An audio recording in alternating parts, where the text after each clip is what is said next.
ভাই বোনের সম্পর্ক মধুর হয়ে উঠুক এই রাখি বন্ধনের মাধ্যমে, এই শুভেচ্ছাই দিলাম এই রন্ধনশালার তরফ থেকে।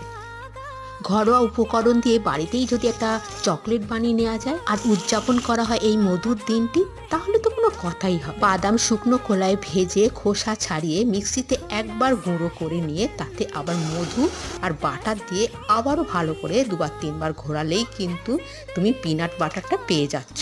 এটা কিনা ব্রেকফাস্টে পাউরুটির সাথে মাখিয়ে খেলেও কিন্তু জাস্ট অসাধারণ লাগে।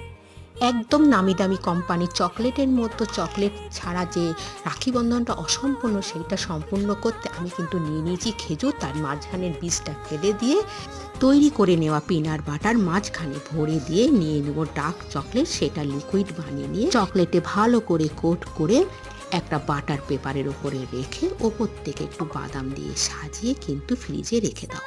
বার করেই কিন্তু পেয়ে যাচ্ছ চকলেট।